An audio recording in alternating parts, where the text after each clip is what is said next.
Hello, everyone, and thank you for joining me for another restful episode of true, scary stories to help you fall asleep. If you're watching this on the day that it was released, happy Valentine's Day. And in keeping with the tradition of the holiday, today we are going to be reading true, scary Valentine's Day stories. On a recent live stream that I did, I was requested that I have 3 narrators on this video with me. Phoenix Fire Narrations / Back to Ashes, Inner Scare Wifey, and The Grim Reaper's Nightmare.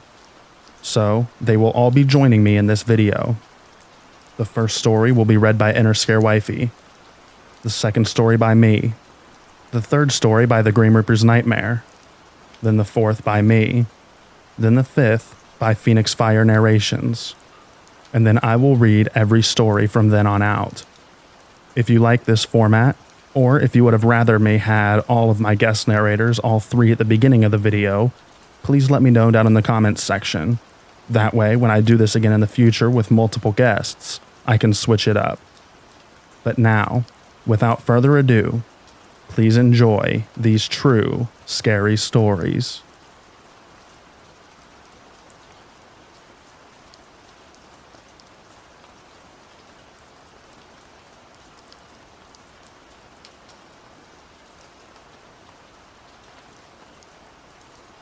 Valentine's Night Encounter at Lone Beach. This story takes place back in 2016 on Valentine's Day. I took out my girlfriend at the time, now ex, to dinner, and after dinner I drove us to the beach. I always love walking the beach, especially at nighttime, because of the atmosphere and everything. The quietness, the calmness, and the sense of peace. But this night wasn't like the others. I parked the car in the parking lot that hardly anyone ever parks at, since how far it is away from the pier, the lighthouse, and the other sights to see on the beach. I preferred parking here this time because, well, it's Valentine's Day and the privacy is what we wanted. I parked the car reversed into the lot where we are facing the long road we drive to get to the secluded parking lot. Also to add, that lot is on a small decline with a slight slope to get down into the lot. Her and I are listening to music, and I'm telling my usual scary stories that I find on Reddit and YouTube. We're there for about 30 minutes when, out in the road above and in front of us, we see the headlights of this truck driving towards us fast. At first, I'm not alarmed because I know plenty of people who speed down that road since no cop cars could hide behind anywhere. But my heart skips a beat when I see the truck not slowing down at all when it's about to enter the parking lot. I swear that the truck was in the air for just a few moments since they didn't slow down to the drive down the slope. I tell my girlfriend to get down in her seat, and so do I, as I don't want the driver to see us in the car. I get my keys ready in the ignition just in case the truck wants to stop in front of us. I've seen plenty of horror movies and many stories, and I don't feel like being the Zodiac copycat killer's next victims at Lover's Lane. To ease my girlfriend, who I know was freaking out, I jokingly tell her that some people are just in that much of a rush to get some Valentine's Day special treatment. She doesn't laugh. The truck zooms past us and parks crooked in the nearest lot to where the sand on the beach starts, around 50 yards away from us. Immediately, 3 men jump out of the truck, and all of them run directly into the water, shouting out loud. Since this was 9 in the evening, they disappear into the darkness. Just for a reference, the parking lot is about 100 yards away from the shoreline. All is now quiet again, and my girlfriend and I can finally take a breath of fresh air. But no more than 3 minutes later, the 3 men jump back in the truck again and speed away, never to be seen. Her and I had enough spooks for the night, so we drove away. The next day at work, I tell one of my coworkers a story during lunchtime, and she pulls out her phone to see if there's anything posted yet online. She immediately finds the article that I would post below this story, but the subreddit doesn't allow screenshots or link attachments. To summarize, the news article said, a man was stabbed Sunday night on the Unwelcome Pier. The incident happened about 9:15 p.m. The victim was a 20-year-old Oxnard man. Police said the victim was attacked by 3 men. There was no doubt that the men in the truck were responsible. The only reason why I didn't contact the police is because at that time in my life, I didn't know anything about cars, models, and makes, so I couldn't even give a simple info to the police. Also to add, since with how dark it was in the parking lot, I couldn't even see the men's face or any other key descriptions that they had. And for those wondering why I didn't get out of the car to take down the license plate, well, I didn't feel like being the next victim in whatever those people were doing. My theory for why the men drove to our parking lot and ran to the beach is so they could wash off any evidence leading them to the attack.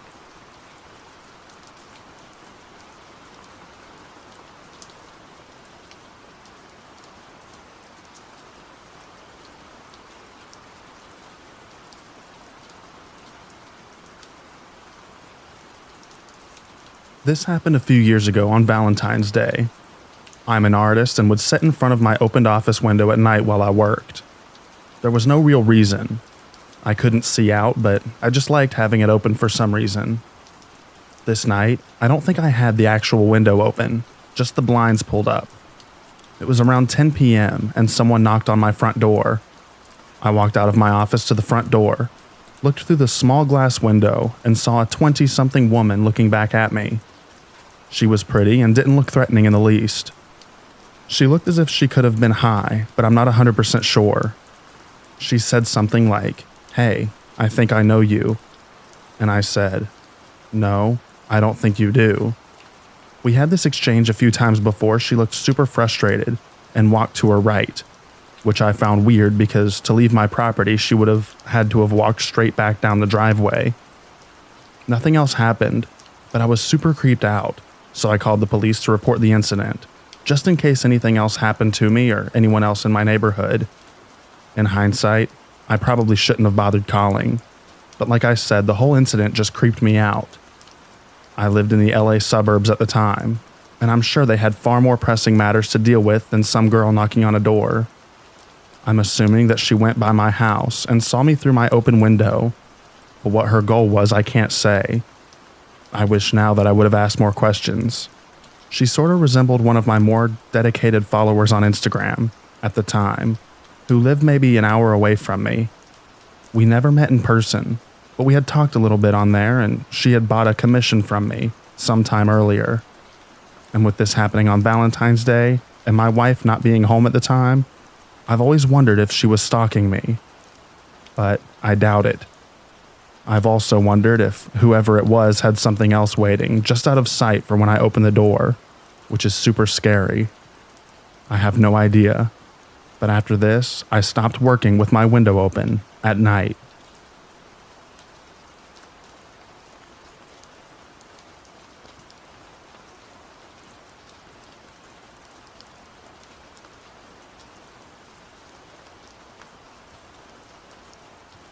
When I was 18 years old, in 1999, I went to live with my sister in a small city south of San Francisco called Pacifica, California.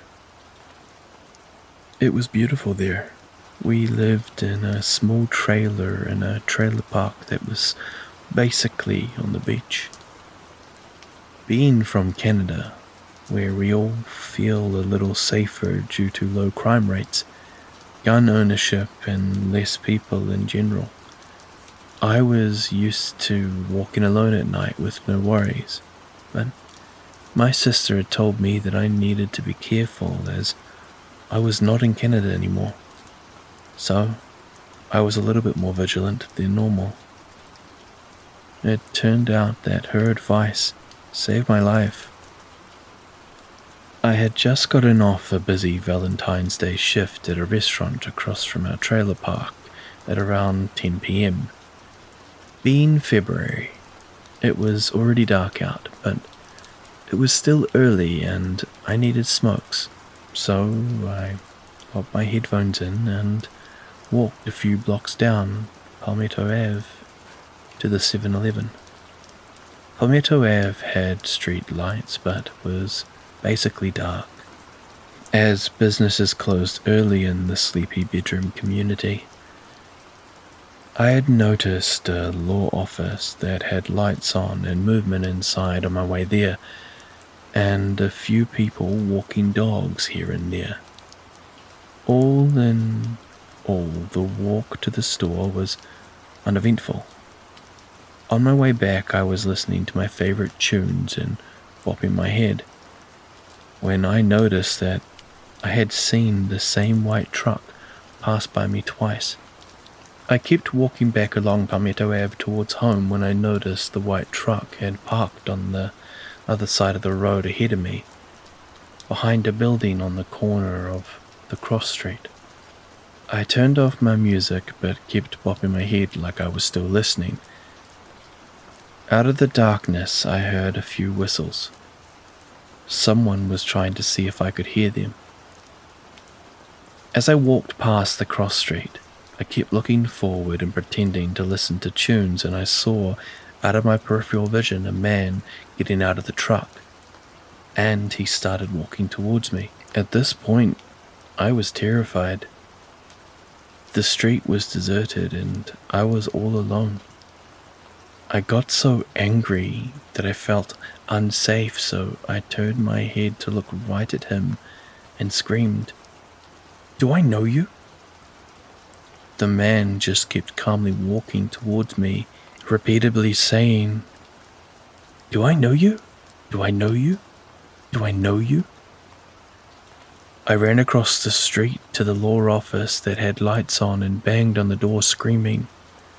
Two ladies inside came to open the door and I cried, "Lock the door, there's strange men after me." They locked the door, but he never came up to it. I assume he took off. They gave me a phone and I tried to call 911, but got a busy signal and then was put on hold and then hung up on. I eventually just called a male friend to pick me up.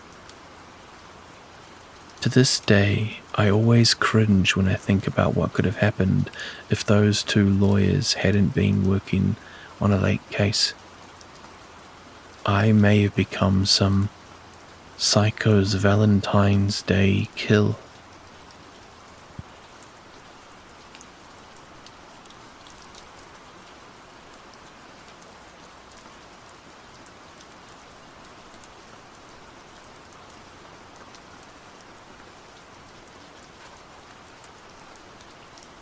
Got some Dunkin' this morning, and it brought this story back to mind. Figured I'd share it here. During school and college, I worked at Dunkin' Donuts for about 7 years and bounced around to a few different locations. I was used to working at the Dunkin' in my town, where we would get the yeast rings delivered periodically and frost them ourselves as needed. I transferred to a no shop about a half hour from my house with all the same responsibilities except for the donuts. They were delivered by corporate, and they had arrived frosted almost perfectly. They looked like plastic donuts that they show in the commercials, always round and not squished together, and they would dip them in frosting so it was evenly spread and neat. It was a busy Saturday morning and was close to Valentine's Day, so we had a fresh order of brownie batter donuts delivered that morning. We were slammed, which was normal for a weekend, so it wasn't out of the ordinary to see my manager, who I'll call Jeremy, running around and stressed out.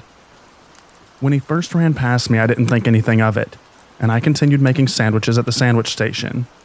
He rushed by carrying a pastry tray, and I watched him begin frantically throwing something in the trash, looking worried as hell. At first I laughed and just said, "Jeremy, what the heck are you doing?" He straightened out and looked absolutely beside himself. I had never seen Jeremy look so lost, so I asked what was going on and if something was wrong. Someone filled the brownie batter donuts with staples. He told me he got a phone call from corporate that one of the restaurants in our chain, which contained 10, had somehow discovered staples in every donut in their order. That was at least 48 donuts for our store, and more or less for the other 9 depending on their sales. They told Jeremy we had to get rid of the most recent delivery because whoever put the batter in the filler dumped a ton of staples in it as well. Thankfully, we hadn't sold all of the previous order yet from that morning because it was still relatively early. But the more I thought about it, the more I felt like I was going to be sick. What if a young child had gotten one of them? I pictured some family sitting at home on a Saturday morning, going out to get some drinks and donuts for the kids, and imagined everything else that could have happened after. I never found out what came of it, and as far as I know, neither did my boss. I'm assuming nothing happened, because I thankfully never heard anything on the news.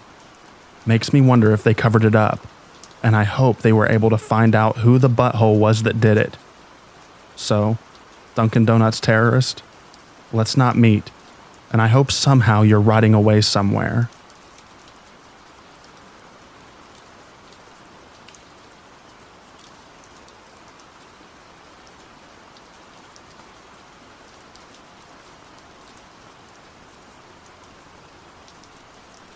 When I was in high school, I lived in a really small town in Texas. It was the kind of place where everyone was either related to each other or hated each other. I had no family there, so yeah. But I did have a pretty blonde girlfriend and was pretty hated for that too. Nothing major, just petty harassment, occasional fights, and it had been escalating. So that's why, on Valentine's Day, my girlfriend and I decided to skip the school dance and just stay in and watch a movie at her house while her parents went out. Just better to avoid trouble. We borrowed her dad's car, a little Honda hatchback, and went into town. We stopped at the video store for a movie and went to the Dairy Queen for some ice cream and then headed home. Now, she lives in the complete boonies, out in the middle of the woods along a lonely road with no streetlights.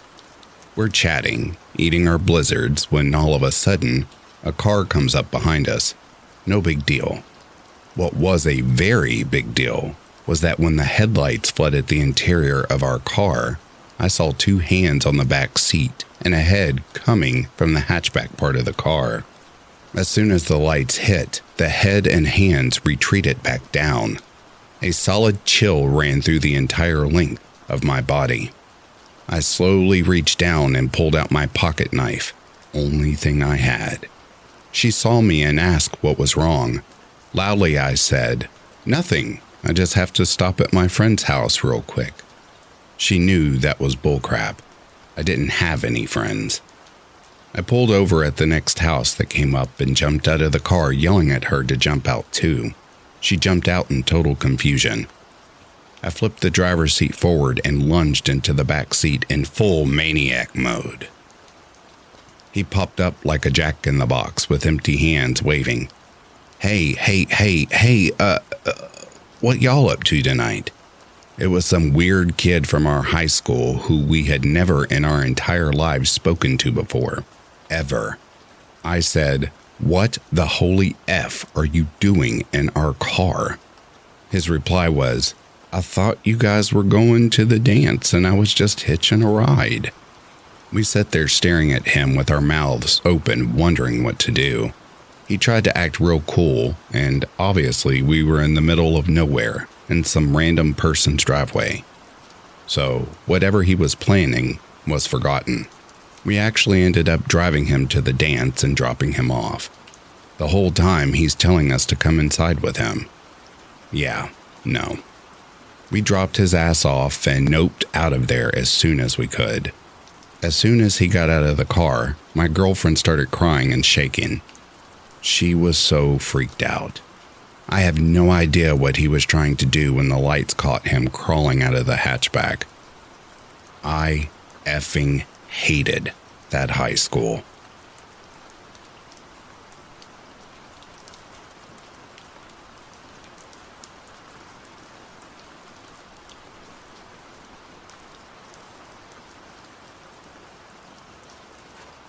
When I was 16 years old, I decided to surprise my parents with a bouquet of flowers for Valentine's Day.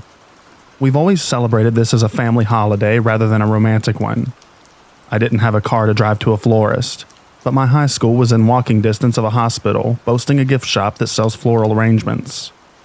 Between classes during the week of Valentine's Day, I set off for the hospital by my lonesome, cutting across campus to walk through a network of side roads populated with specialty doctors' offices that kept odd hours. The sort of buildings where traveling doctors mainly holding surgery consultations or performing small procedures a few times a month. The trip there passed without incident. As I was walking back through said deserted roads with a vase of flowers in tow, I noticed an unkempt 1990s car close behind me. While my memory of the car is hazy, I am left with the impression that there was at least two men within those faces I could not see. Initially, I assumed that the driver was simply afraid of hitting me, the reason they weren't passing by. so I made a point of dramatically trudging further into the grassy shoulder of the road, demonstrating to them that they could safely drive ahead. They still refused to pass me, continuing to creep along behind at a slow pace. Beginning to suspect that the driver was more interested in me than a destination, I began to walk faster. The car confirmed my suspicions by matching my speed. Despite the impracticality of my shoes and the threat of spilling water from my vase, I commenced to run as fast as I possibly could. They hit the gas and again matched my speed.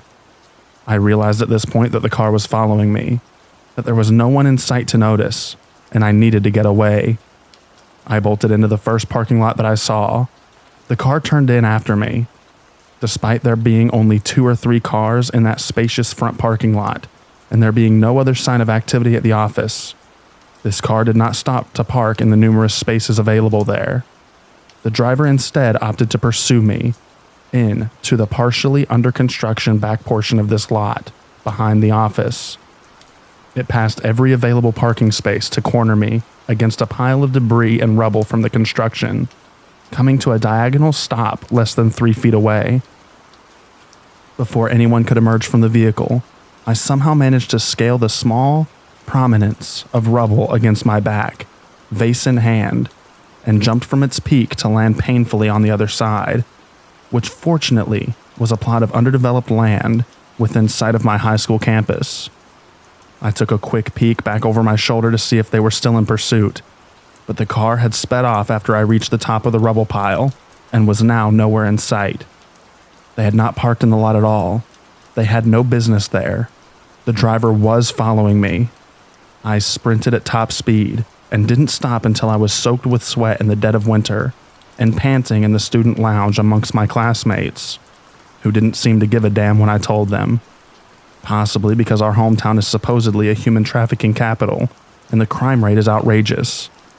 Although I am convinced that this was something more informal than human trafficking, as the dilapidated car suggested poverty, and I have read human trafficking usually arises through grooming and not being snatched off the streets. In retrospect, I should have told an adult, alerted campus security, and called the non-emergency line of the local police station. But I was young, foolish, insecure, and afraid of getting in trouble for leaving campus when I didn't have a signed permission form permitting me to do so. I kept trying to convince myself that I had misread the situation or was overreacting. I don't know what I would have even told the police had I called them, as I was entirely ignorant on the subject of cars and couldn't have identified the make of it had I been asked. And I couldn't see the faces of the occupants. I was also worried that my parents would restrict my already extremely limited freedoms if they knew that I had been in any danger. I feel horrible for having never told anyone, and earnestly hope that my secrecy hasn't led to someone being hurt or killed. I do believe the only missing people, aside from runaway children or elderly adults with dementia in this city right now, though, are men, aside from one woman a few decades ago.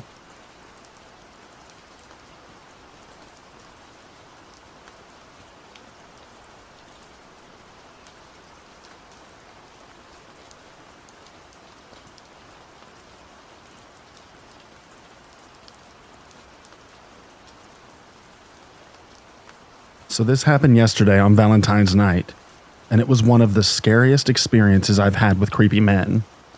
I work once a week cleaning an accounting office in a very wealthy suburb.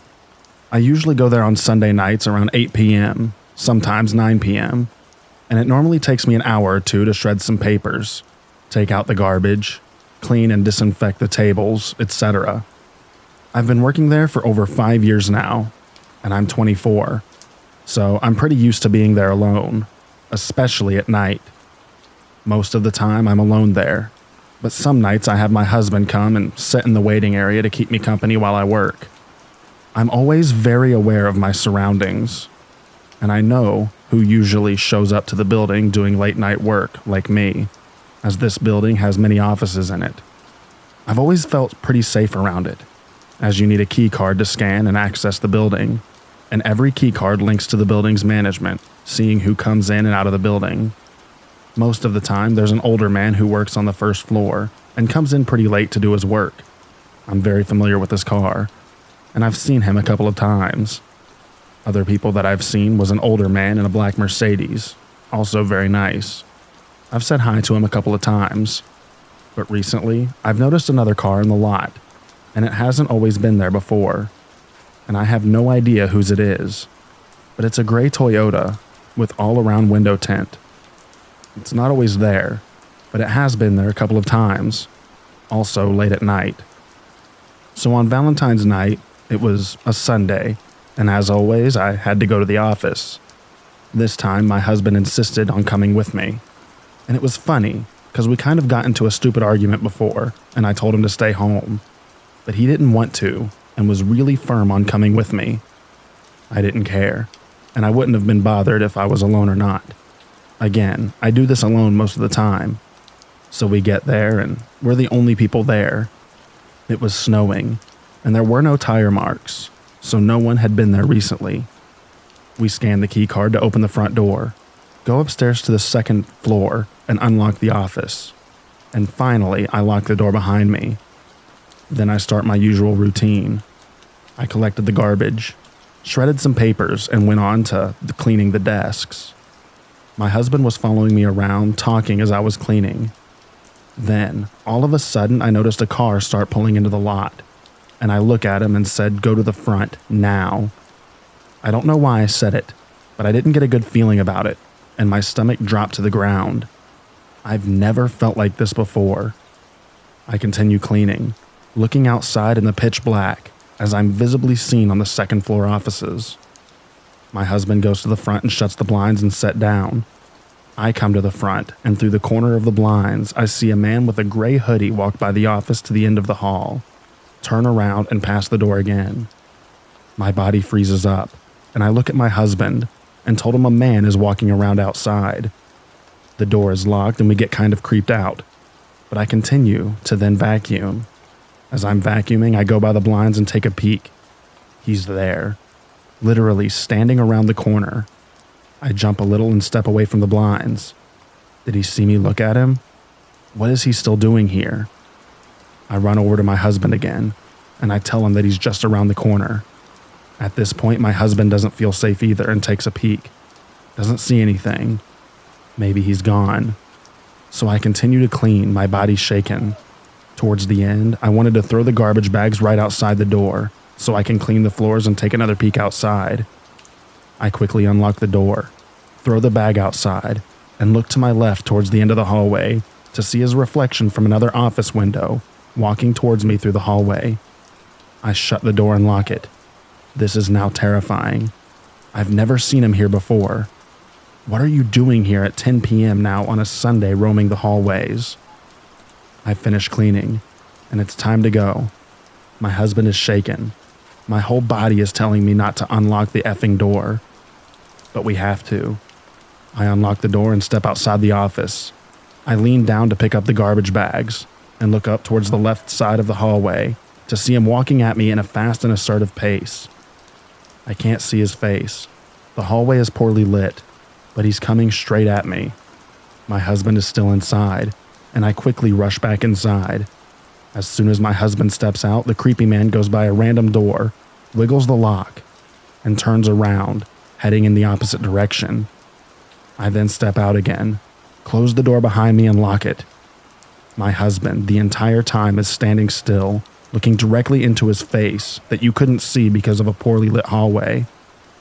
We start heading towards the stairs, and we see him looking back at us one more time, as he's turned around and walking now in the opposite direction. We run down the stairs and into the car, lock the doors and sit there. Like, what on earth was that? Why was he there for almost 2 hours with nothing to do but walk around the hallways around the office I was in? Did he think I was in there alone because I made my husband go to the lobby instead of being seen by the windows? Did he walk past scoping the place I was in the first time? The office I was in was the last office in the hall right next to the stairs. There is no reason he needed to walk around like that. I'm effing scared. It's like he knew I was going to be there this Sunday. And I'm never going back there alone.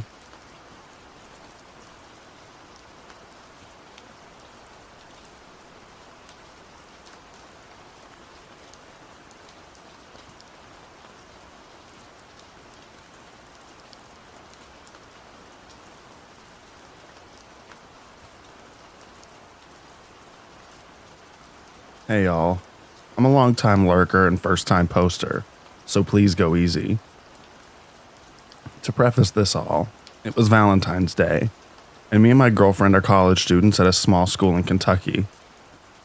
Due to the way that the college works, it's hard for a lot of students to afford to keep up with having their cars on campus. This means you typically have to walk everywhere, unless you have a bike. I was among the unlucky this semester. The evening had rolled around and we were thinking of semi-romantic things we could do together, and we arrived upon ordering food off of Uber Eats. Not the most glamorous, but I offered to pay. Most of the restaurants were closed, but Taco Bell was open, so naturally we ordered from there. Unbeknownst to us, though, there was no active drivers at the time. Probably due to road conditions at the time, it was freezing and snowy. So the app defaulted to the setting where you can walk and pick it up. There wasn't an option to cancel it, so I decided I would walk the 1.5 miles to pick up the food. I know most people at this point wouldn't be keen on walking in the snowy, freezing conditions at that time of night. But I am a broke college student who just spent his last few spare dollars on food. So, with a hug and a kiss from my girlfriend, I started off on my journey to get the food. Walking through campus at night isn't a problem for me since I'm a 5'9" male. But when you make it through campus and into the residential areas of the town, that's when things do tend to get sketchy. I had made it through campus and was about a quarter of the way to my destination when in the distance I saw another man down the streets. Initially, two things put me at unease. The first one being that he was wearing one of those long trench coat things that you'd typically associate with sketchy men, and the other being the conditions out. I mean, logically, no one should be walking around in these conditions, as they were literally cold enough to freeze the sweat in your hair. I pushed these thoughts back, assuming he was either in a similar situation as me, or he just really enjoyed the weather. I did switch sides of the street though, as I'm a tad socially awkward and hate talking to random people that I don't really know. We both continue our walks and pass one another, and it seemingly goes off without a hitch. Neither of us acknowledged the other and just kept walking. Being the wary person I was, I looked over my shoulder often in these kinds of situations. He was walking the same direction that he had been. Good. I kept walking and still throwing the occasional glance over my shoulder for safety. After about 2 minutes after me and the mystery man had passed, I cast a glance over my shoulder, and I noticed the man was now walking in my direction, and a bit faster than I was walking. This creeped me the F out, and I started to walk a bit faster. I couldn't flat out run because of the road conditions. They were too icy. At this moment, I noticed the man picked up speed too, until we were side by side on opposite sides of the street. When he caught up to me, he started yelling at me, and saw something fall from the sleeve of his jacket. Like he was concealing it, sort of. Only it fell to the ground, making a loud clatter, like a piece of metal bar or a large metal knife. At this moment, I grasped the danger of the situation, and my fight or flight instincts kicked in. Ready to defend myself, I pulled out my pocket knife, as I noticed him starting to make his way across the street.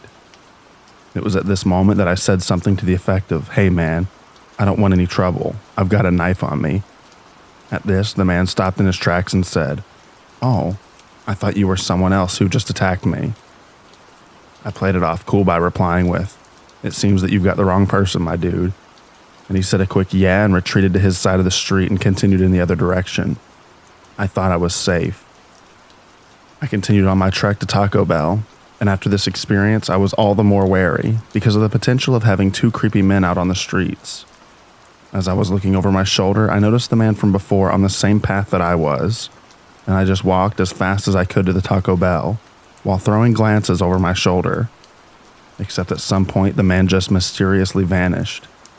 I made it back to the college campus without any more events, but I had a hand on my pocket knife at all times. To this day, I have no clue what this man's intentions were, but they didn't seem good.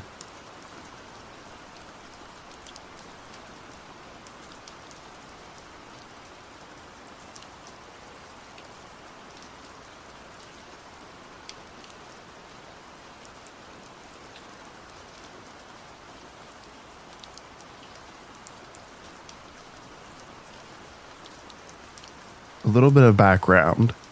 I, 23-year-old female, was 20 at the time. I moved in with my uncle in San Antonio, Texas, with the agreement that I didn't have to pay rent as long as I helped him out with chores and my cousins. I got a job at a super-known coffee chain downtown close to the touristy part of the area. We had a lot of regulars and a lot of homeless coming in and out. I felt relatively safe though because I got to know the people there, and it was almost always a lot of foot traffic. I used to even take walks after work in the area, especially since I was super close to the river walk. Skip to a couple of months into the job, and I was friends with everyone I worked with. We were all super close. On this particular day, it was one of my coworkers' last day. There was about 3 guys who had been in there almost all morning. They hadn't bought anything and were just hanging out, which was not unusual for my location. On my break, I decided to walk down to a nearby drugstore so I can get a farewells card and maybe a small gift for said coworker. I walked out and put my earphones in, and before I could press play, I hear the door open behind me and footsteps following behind. Whoever it was caught up to me and started walking beside me, matching my pace exactly. I turned to look, and it was one of the guys that had been there all morning. He was a bit taller than me and reminded me a lot of Lakeith Stanfield. He tried to ask for my number, and I kindly told him no. He persisted, and I, with a short temper, told him to F off.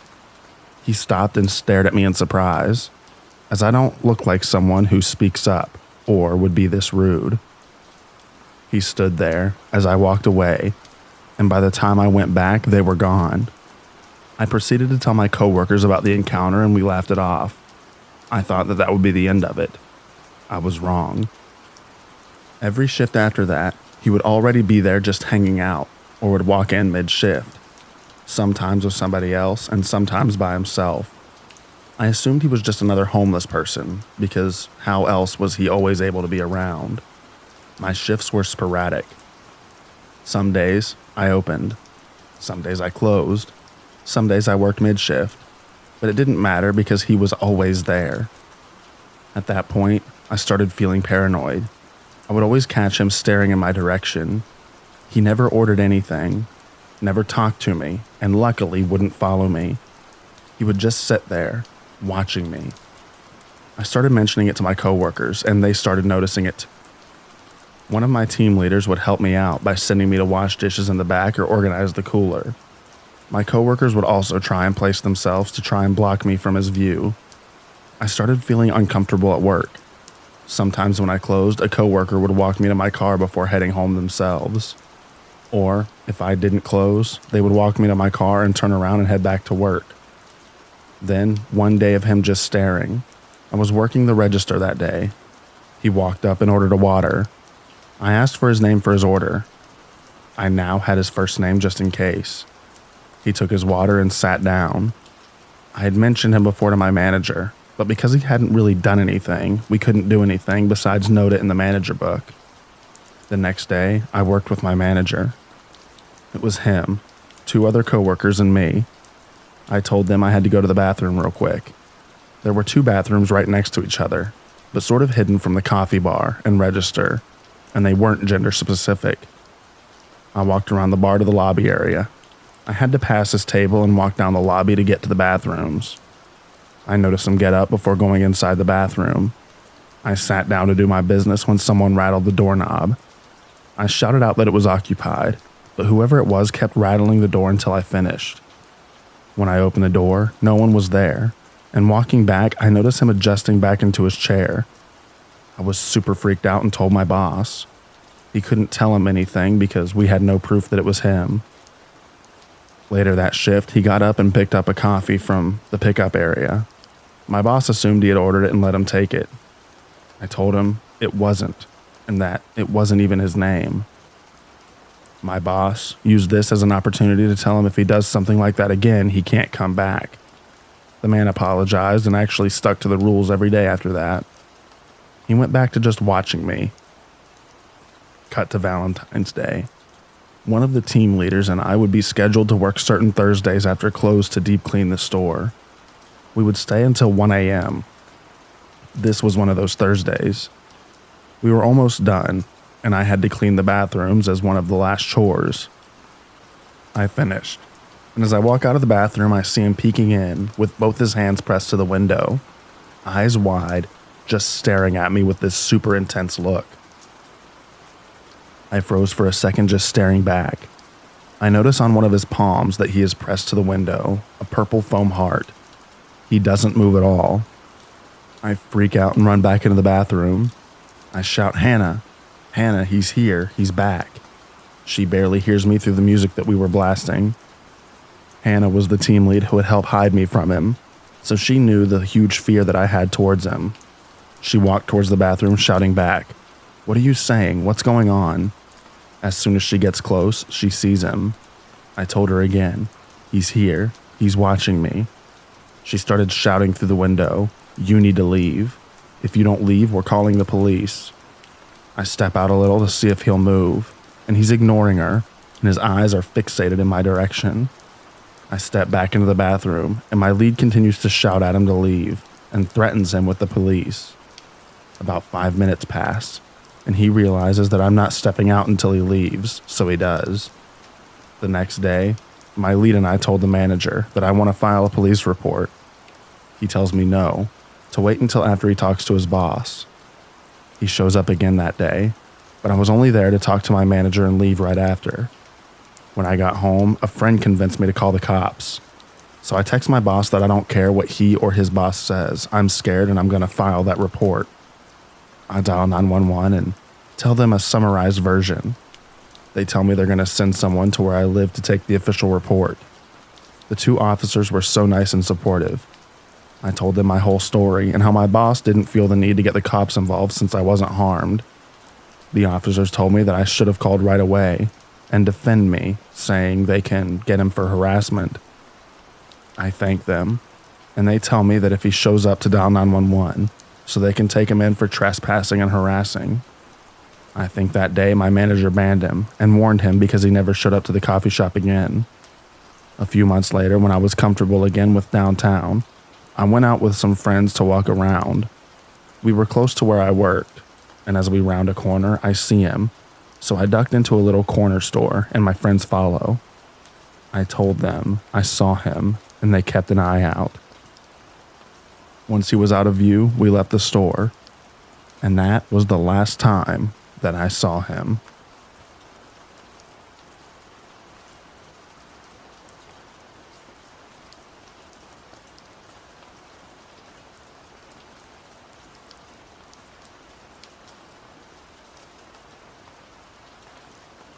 This happened when I was in high school, a long time ago.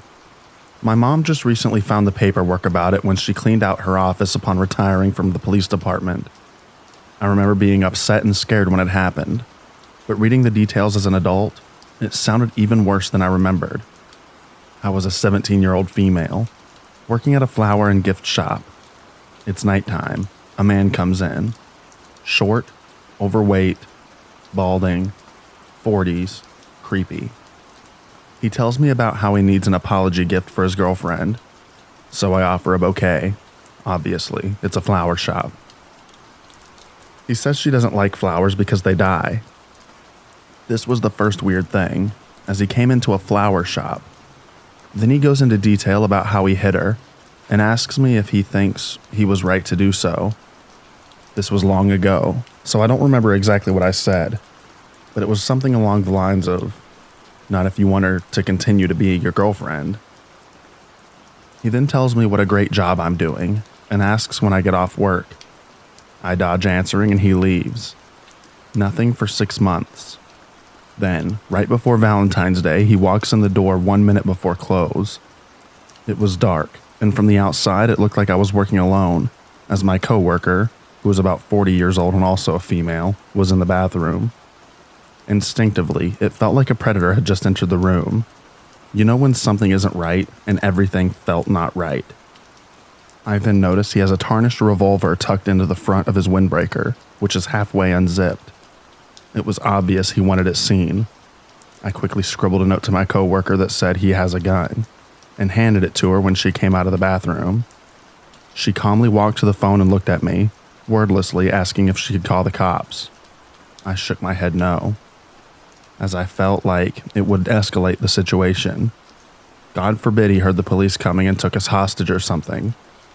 I was just going to try and act as calm and as normal as I could, and hopefully not tip the situation into something more dangerous. He spends 15 minutes wandering around what was a fairly small shop. In retrospect, he was probably waiting to see if my coworker would leave, as it was now well past closing. Finally, he places an order for pickup on Valentine's Day, which gives me his name and info for the police report that I'm sure as hell about to file. He buys a card and pulls out a wad of $100 bills, which he slowly thumbs through as though he's looking for the right one with which to pay for his $40 order. I ask him if he wants a bag, as it wouldn't be very inconspicuous, as he just showed up at home with the Valentine's card. He replies no. I didn't feel the need to be inconspicuous tonight, which seemed like an obvious reference to the gun hanging out of his coat. He leaves. We quickly lock the door and watch him set in his truck outside. We were not about to exit the shop until he was gone. Finally, he pulls out of his parking spot and moves to another spot further away and continues to sit there. I don't know how long we waited, but he finally left. I called my mom crying. She called the police, who came to the shop the next day to take a report. I told my best friend at the time what happened. She told her mother. Her mother happened to work with a man and informed security at her job. She said he was very weird, creepy, and liked to talk about weapons a lot. Security at his job, it's a large company with government contracts and things that have to deal with tech and security, pulled him into the office and questioned him about it. He claimed it was a glove in his pocket, not a revolver. The police were pissed that this company made contact with him about it before they did, and he successfully dodged the cops multiple times and visits to his apartment. My mom, much to my teen fury at the time, made me quit my job, which was devastating as I loved it there. In retrospect, though, it was totally the right call. Dude came in on Valentine's Day and picked up his order. I never saw him again.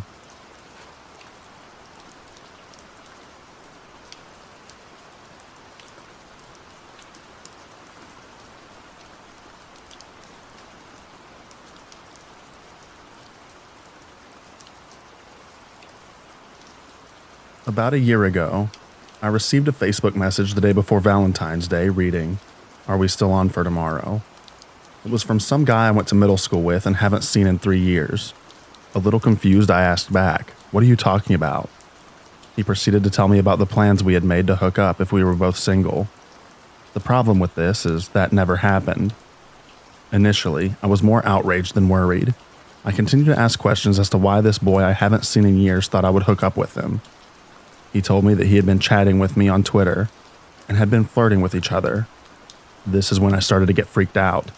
Someone was pretending to be me online. I asked for the Twitter handle and the user had recently been deleted.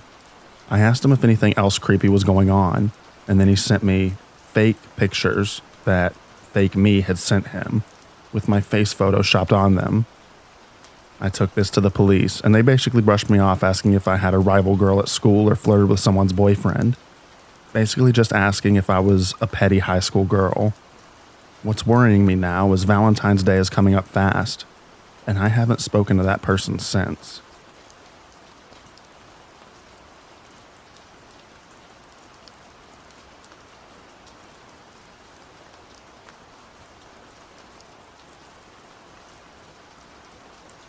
About 2 years ago, I was going shopping for a Valentine's Day gift for my girlfriend, since I thought it would be a nice gesture. I walked to the store from where I live. It's about a 5 to 10 minute walk. It was around 8 p.m., so I just wanted to get home. I was walking on the road because there are next to no cars going down that road, and I didn't feel like going through the park. I was approaching the park when I realized that I was being followed. I thought nothing of it at first, so I just got to walking. He then got closer and closer. When I was walking past, I hear, "Hey kid." I was shocked, but I wanted to ignore him, so I kept walking.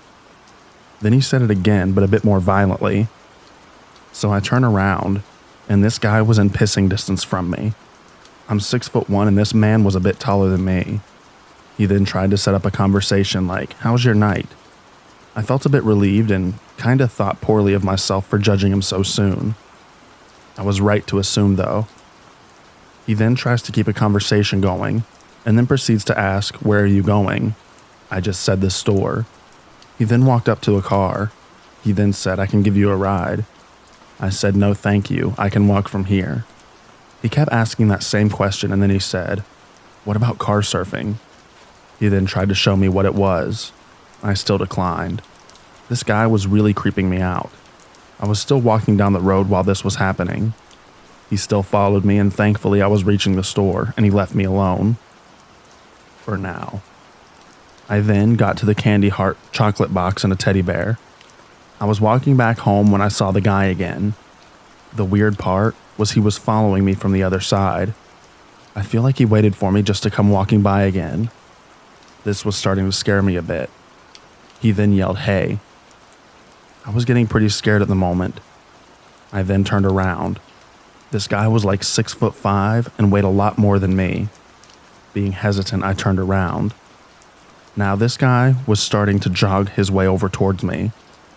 And then I noticed something off. The car was gone, meaning this guy either walked here or he wasn't alone. I acted oblivious like I didn't know the car was gone. He tried starting another conversation. I was really uncomfortable the first time, so I just said, "I really need to get back." Then I started walking a bit faster on the fastest way home, which is through an alley. When I was going through, he was gone, and I was thankful. But when I was walking down the alley, I don't know what it was, but I saw the same car he was claiming as his own. When I went home, I wanted to know more about this guy. I looked online for something about him and there was nothing. I wanted to know about the car. I didn't believe for a second it was his. So I looked it up and it was reported as stolen. I didn't think much of it, but reported it just in case. I wasn't sure if they found it or if they ever found the guy in general, but I hope that I never have to deal with him again.